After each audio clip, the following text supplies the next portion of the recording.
تاریخ گواہ ہے کہ بعض اوقات معمولی ذروں پر قسمت کی دیوی یوں مہربان ہوئی کہ آفتاب بن کر ایک جہاں روشن کر دیا۔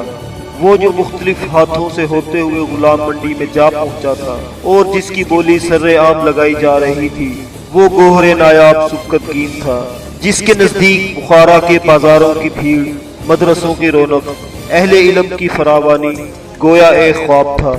یہ مقدر کی مہربانی ہی تو تھی کہ وہ ایک غلام منڈی سے سفر کرتے ہوئے الپتگین کے عظیم الشان محل تک جا پہنچا تھا۔ اس غلام کی دلیری نے ایک ہی حملے میں غزنی کو مٹھی میں دبا لیا، جس کی بدولت الپتگین غزنی کے سینے پر پاؤں رکھ کر کھڑا ہو گیا اور 15 سال تک نہایت کروفر سے غزنی پر حکومت کی۔ جس طرح غلام سبکتگین نے ایک ہرنی اور اس کے بچے پر رحم کیا اور ہرنی کی تشکر امیز نگاہوں میں جو ممنونیت تھی، شاید قدرت کو اس کی اسی ادا پر پیار آ گیا تھا کہ ایک طاقتور انسان نے ایک کمزور جانور پر رحم کر کے تاریخ میں ایک مثال قائم کر دی اور مسند حکومت اس کے قدموں میں ڈھیر ہو گئی۔ ماضی کا آئینہ، با اختیار اور بے اختیار انسانوں کے عبرت اثر واقعات، سلطان سبکتگین، والد گرامی سلطان محمود غزنوی کی داستان، فتح مکرر۔ غلام منڈی میں اس وقت سخت ہنگامہ برپا ہو گیا جب ایک غلام کے دو خریدار بیک وقت سامنے آ گئے۔ ایک خریدار کا دعویٰ تھا کہ غلام پر پہلے اس نے ہاتھ رکھا تھا، دوسرا کہتا تھا اسے رقم نکالنے اور گننے میں دیر ہو گئی، ورنہ بھاؤ تاؤ اس نے پہلے کیا تھا۔ شور سن کر لوگوں کی بھیڑ جمع ہو گئی۔ اس شور میں کچھ سنائی نہیں دے رہا تھا کہ کس کا دعویٰ غلط ہے، کون صحیح کہہ رہا ہے۔ بعض کو تو یہ بھی معلوم نہیں تھا کہ معاملہ کیا ہے، لیکن یہ سب دیکھ رہے تھے کہ جھگڑنے والے دونوں ہی افراد نہایت با اثر ہیں۔ ان میں سے ایک قاضی شہر تھا، دوسرا نہایت متمول تاجر نصر حاجی۔ کوئی اور وقت ہوتا تو معاملہ قاضی کی عدالت میں لے جایا جاتا، لیکن یہاں تو قاضی خود فریق تھا۔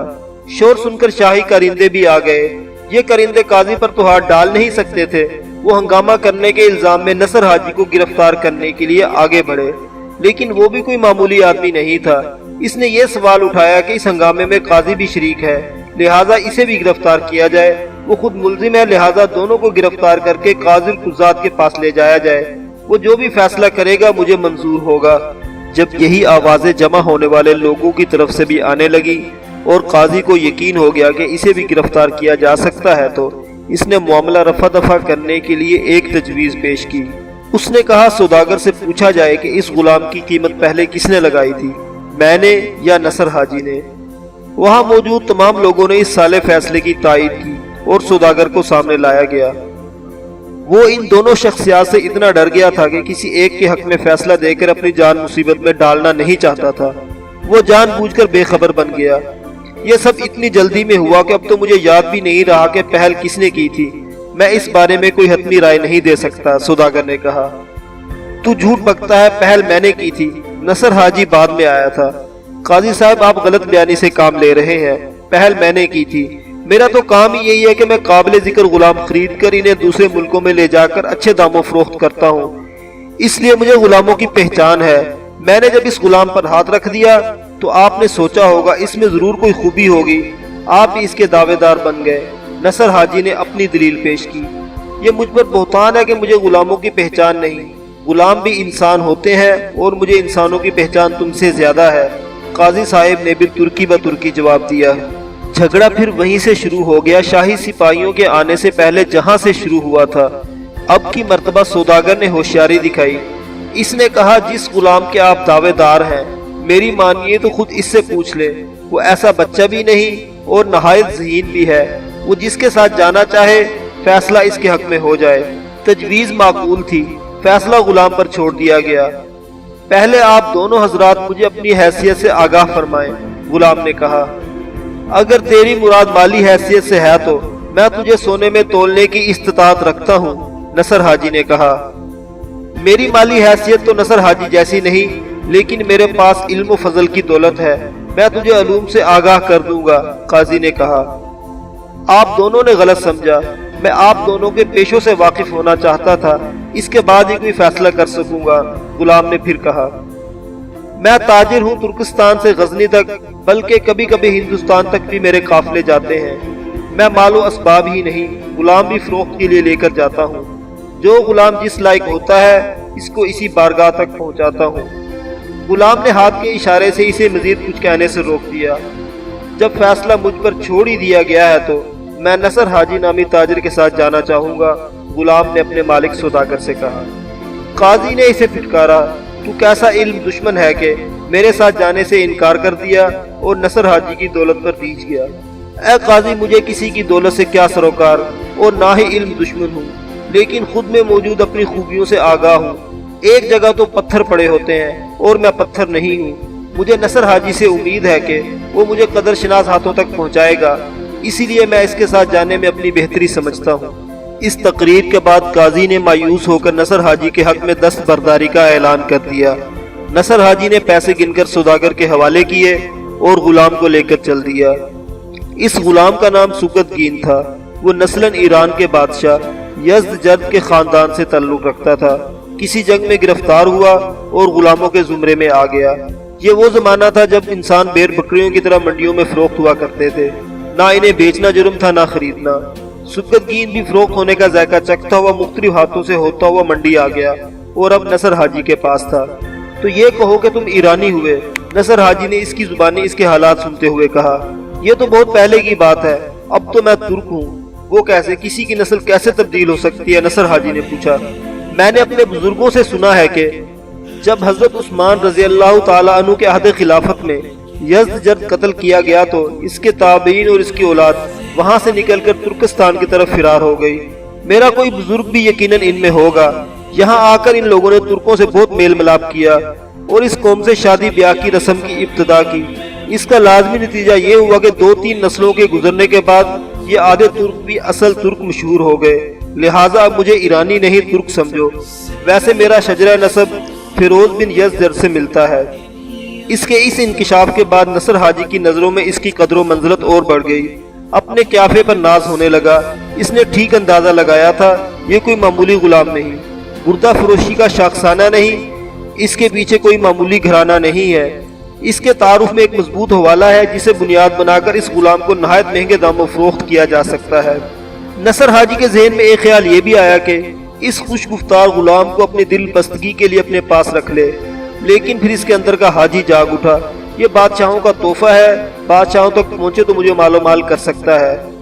یہ جنگ بہت دنوں تک اس کے ذہن میں برپا رہی، یہاں تک کہ اس کا تجارتی قافلہ بخارا کی طرف جانے کے لیے تیار ہوا۔ اس نے کچھ سوچ کر سبکتگین کو بھی ساتھ لے لیا۔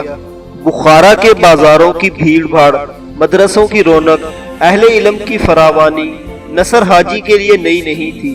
وہ یہاں کئی مرتبہ آ چکا تھا، اس سرائے سے بھی واقف تھا جہاں وہ ہمیشہ قیام کیا کرتا تھا، لیکن سبکتگین کے لیے یہ سب کچھ نیا تھا، ایک حسین خواب جو وہ جاگتی آنکھوں سے دیکھ رہا تھا۔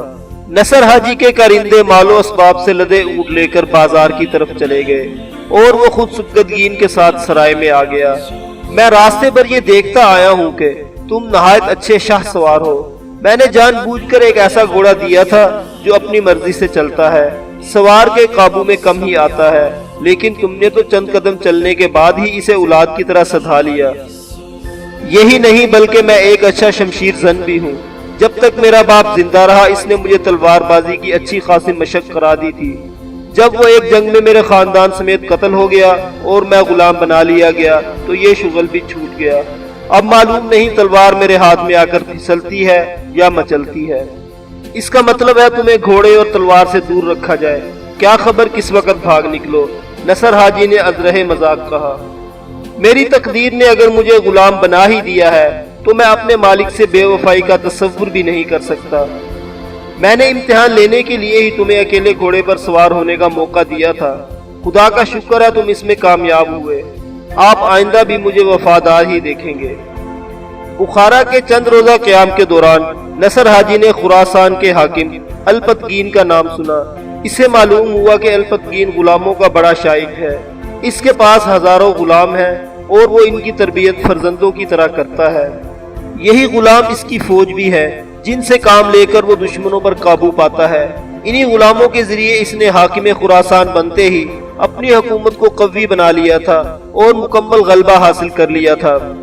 نصر حاجی نے جب الپتگین کے کارناموں کے ترازو میں سبکتگین کو تولا تو وہ خراسان کے شایان شان نظر آیا۔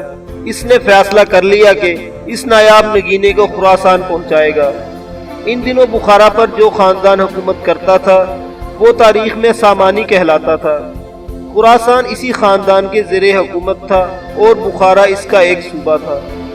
نصر حاجی نے بخارا میں رہ کر تمام تجارتی سامان فروخت کر دیا، چند نایاب تحفے بچا کر رکھ لیے، وہ جو خراسان پہنچ کر الپتکین کی خدمت میں پیش کرنا چاہتا تھا۔ جب وہ ان کاموں سے نپٹ چکا تو اس نے اپنے ساتھیوں کو سرائے میں چھوڑا اور خود سبکتگین کے ہمراہ عازم خراسان ہوا۔ ان دنوں بخارا پر وہ خاندان حکومت کرتا تھا جو تاریخ میں سامانی کہلاتا تھا۔ خراسان اسی خاندان کے زیر حکومت تھا اور بخارا کا ایک صوبہ تھا۔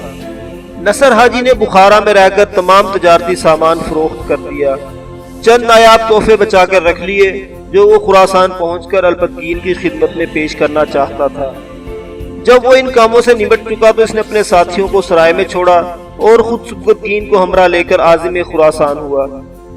خراسان کی رونق و ترقی دیکھ کر پہلی ہی نظر میں اندازہ ہو گیا کہ الپتکین ایک بہترین حکمران ہے۔ رایا اس سے خوش ہے۔ جب وہ سرائے میں جا کر ٹھہرا تو اس پر یہ انکشاف بھی ہوا کہ الپتکین خود بھی امیر منصور بن نوح کا غلام رہ چکا ہے اور اس کی قابلیت کے صلے میں اسے خراسان کا گورنر بنایا گیا ہے۔ اس لیے وہ اپنے طبقے یعنی غلاموں کو بہت عزیز رکھتا ہے۔ اب نصر حاجی اس فکر میں غلطہ تھا کہ کسی طرح الپتکین تک رسائی حاصل ہو۔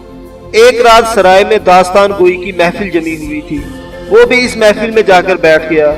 داستان کو داستان سنا رہا تھا اور لوگ اس کے گرد گھیرا ڈالے بیٹھے تھے۔ کچھ دیر بعد ایک شخص اس محفل میں داخل ہوا۔ اپنے لباس اور وضاقتہ سے وہ دوسروں سے مختلف تھا۔ اس کے چہرے سے شان عمارت ظاہر ہو رہی تھی۔ بہت سے لوگوں نے اس کے لیے جگہ خالی کی تو نصر حاجی کو یقین ہو گیا کہ وہ کوئی اہم شخصیت ہے۔ کون ہے وہ یہ نہیں جانتا تھا۔ اس کی یہ مشکل اس وقت دور ہو گئی جب سرائے کے مالک نے اس کے کان میں سرگوشی کی اور پھر ایسا انتظام کیا سے اس نوارد کے برابر نشست مل گئی۔ آنے والا شخص داستان سننے میں اتنا محب تھا کہ نصر حاجی کی موجودگی کا اسے علم تک نہیں ہوا۔ کچھ دیر بعد جب داستان کو پانی پینے کے لیے کچھ دیر کو رکا تو اس شخص نے نصر حاجی کی طرف دیکھا۔ معاف کیجیے گا، آپ مجھے خراسان کے معلوم نہیں ہوتے۔ آپ نے ٹھیک اندازہ لگایا، میں ترکستان سے بخارا آیا تھا اور اب خراسان میں ہوں۔ میں پوچھ سکتا ہوں خراسان کس سلسلے میں آنا ہوا؟ شاید آپ جیسے مہربان سے ملاقات مقدر تھی۔ یہ تو آپ نے دنیا داری کی بات کی، آپ تشریف لائے ہیں تو کوئی تو مقصد ہوگا۔ سچی بات تو یہ ہے کہ میں ایک تاجر ہوں اور امیر الپتکین کے حضور کچھ تحائف پیش کرنے کا خواہش مند ہوں۔ پریشان ہوں کہ رسائی کیسے حاصل ہو۔ اگر آپ تاجر ہیں تو آپ کو کوئی دقت نہیں ہوگی، پھر بھی کوئی حوالہ تو ہو۔ میرا نام علی بن تگین ہے، امیر کے درباریوں میں سے ایک ہوں۔ جس دن آپ کو آنا ہو فرما دیجئے گا، میں امیر کے سامنے آپ کا ذکر چھیڑ کر دیکھوں گا۔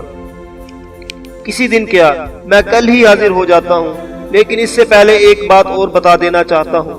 نصر حاجی نے کہا اور سبکتگین کا ذکر بھی چھیڑ دیا، یعنی یہ کہ وہ ایک غلام کو لے کر حاضر ہوا ہے۔ علی بن تگین یہ سن کر بہت خوش ہوا۔ یہ تو اور اچھی بات ہے، امیر کو غلاموں سے بہت رغبت ہے، آپ بے کھٹک آ جائیں۔ اس تعارف کے بعد نصر حاجی کے لیے امیر الپتکین تک رسائی مشکل نہیں تھی۔ اس نے علی بن تگین سے ملاقات کا وقت طے کر لیا۔ الپتکین اپنے امراء کے درمیان گھرا بیٹھا تھا کہ اسے ایک سوداگر کی آمد کی اطلاع ہوگی۔ غالباً علی تگین اس کی اطلاع پہلے ہی دے چکا تھا۔ اطلاع ملتے ہی امیر الپتکین نے سوداگر کو اجازت دے دی۔ اس اجازت کا مقصد ہی یہ تھا کہ اب امراء وہاں سے ہٹ جائیں۔ انہوں نے جگہ خالی کر دی۔ نصر حاجی حاضر خدمت ہوا تو اس کے ساتھ سبکتگین بھی تھا۔ یہ بتانے کی ضرورت نہیں تھی کہ یہی وہ غلام ہے جس کی فروخت کے لیے تاجر حاضر ہوا ہے۔ نصر حاجی نے امیر کی خدمت میں تحائف پیش کیے اور اجازت کے بعد ایک طرف بیٹھ گیا۔ سبکتگین اپنی جگہ پر ہاتھ باندھے کھڑا رہا۔ الپتکین کی تجربہ کار آنکھیں غلام کا جائزہ لے رہی تھی۔ کیا تم اپنی مالک کی پیروی میں اپنی جگہ پر نہیں بیٹھو گے؟ الپتکین نے کہا۔ میری جگہ تو آپ کے دل میں ہے اور مجھے لگتا ہے کہ میں وہاں بیٹھ چکا۔ الپتکین اس جواب سے محظوظ ہوا۔ پھر وہ نصر حاجی سے مخاطب ہوا۔ تم یقیناً اس نایاب غلام کی قیمت دل میں سوچ کر آئے ہوگے، ہمیں بتاؤ تاکہ ہم اسے خرید لیں۔ سوچا تو میں نے بھی بہت تھا، لیکن اس کے عوض ملنے والی رقم رکھنے کے لیے میرے پاس جگہ نہیں تھی۔ پھر سوچا بطور تحفہ آپ کی نظر کر دوں۔ کیونکہ میں نے بزرگوں سے سنا ہے کہ تحفے کی قیمت نہیں پوچھی جاتی۔ سوداگر، باتیں تو تم بھی بہت اچھی کر لیتے ہو۔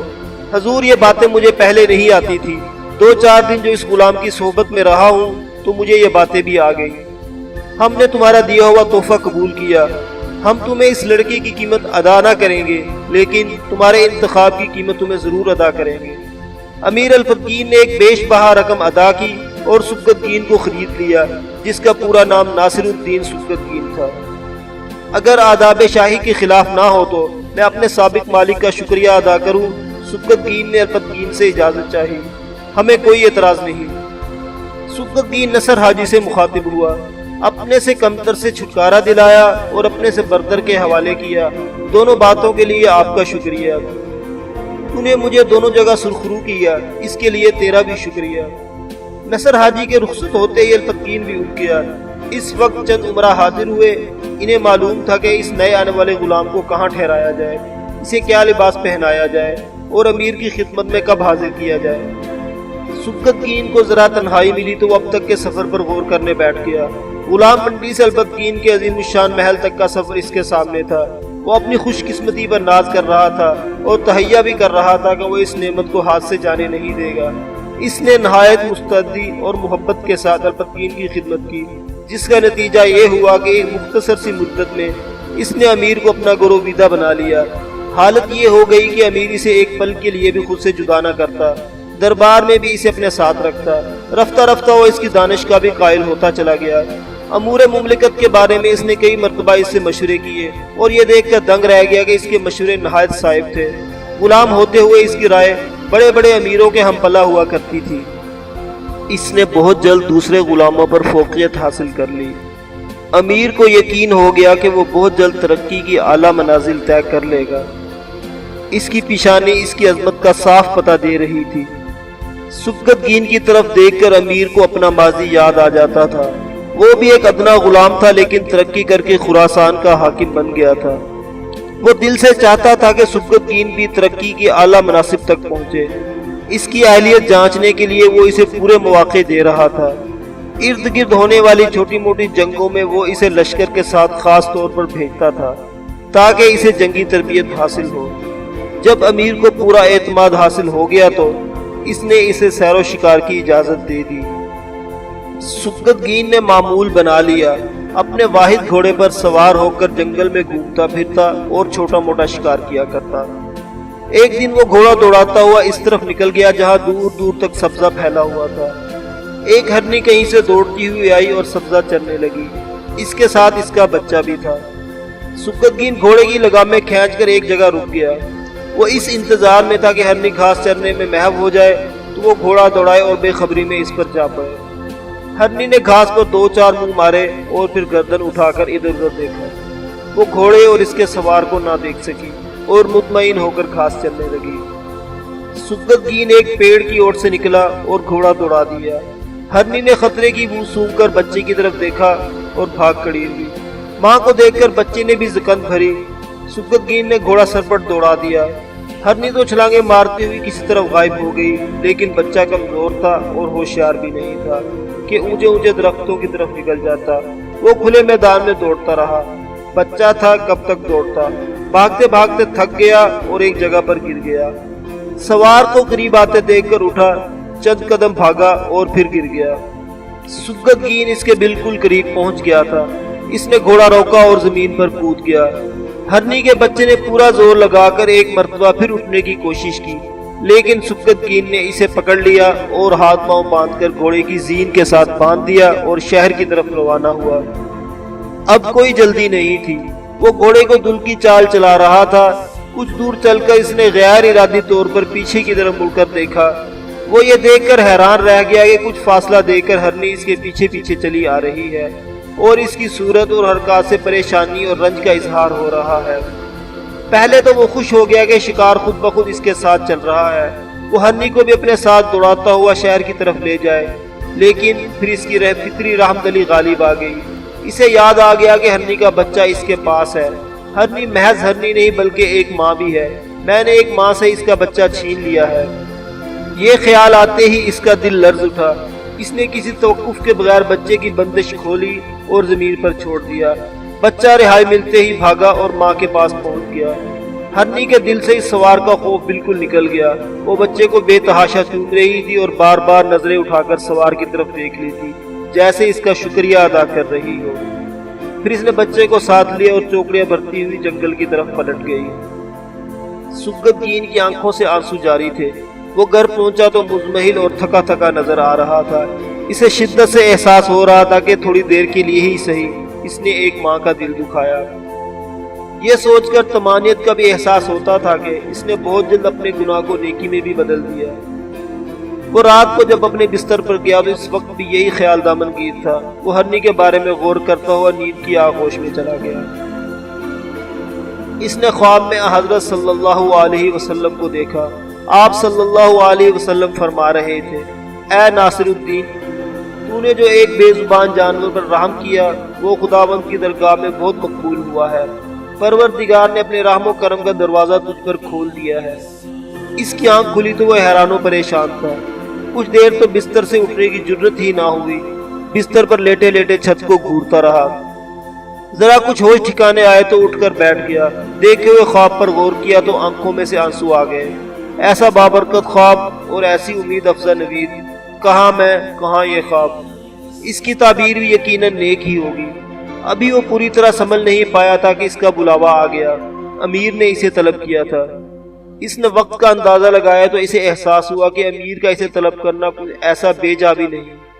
وہ آج کچھ زیادہ دیر تک سوتا رہا ہے۔ ایسی گہری اور اطمینان بخش نیند اسے پہلے کبھی نہیں آئی تھی۔ بات یہ ہے کہ جب آدمی کا ضمیر مطمئن ہوتا ہے تو اسے پرسکون نیند آتی ہے۔ ہرنی کے بچے کو اس کی ماں کے حوالے کرنے کے بعد اسے جو روحانی سکون ملا تھا، اس کے بعد ایسی ہی نیند آ سکتی تھی۔ فجر کی نماز کے وقت وہ بمشکل اٹھا تھا۔ نماز کے بعد یہ سوچ کر سویا تھا کہ کچھ دیر میں اٹھ جائے گا، اور وہ اب اٹھ رہا تھا۔ وہ جلدی جلدی تیار ہوا اور الپتگین کے حضور پہنچ گیا۔